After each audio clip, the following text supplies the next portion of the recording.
Indwi yahariwe gushira habona ubuhinga buhanitse bwiyumviriwe n'urwaruka rw'Abarundi irabandanya. Kw'ibarabara ryitiriwe ukwikukira k'Uburundi, Floris Niyonkuru wo mw'ishirahamwe ry'urwaruka Quick Witted company akaba yigana ivyo yaje kurata. Jewe nitwa Floris, nkaba ndongoye ishirahamwe ryitwa Quick Witted business company.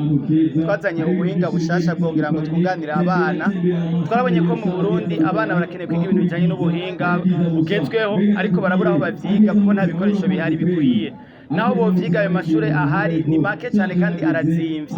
Rero twiyumviriye yuko twofata ubwo buhinga tukabuzana kugira ngo noneho tubusangize abarundi bose, abana noneho batangure babwige bakiri bato, kugira ngo nkuko Nyakubahwa umukuru w'igihugu yabivuze ko yifuza ko Burundi bwoba igihugu giteye imbere mu mwaka wa 2040 bazobe bafise abahinga babishoboye babizi. Twifuje rero guhera kuvyigisha abana bakiri bato kugira ngo mu myaka iri imbere abanyamahanga baje gushinga amahinguriro yabo mu Burundi ntibazosubire kuzana abakozi bavuye hanze, ariko bazasange hari abakozi babizi mu Burundi.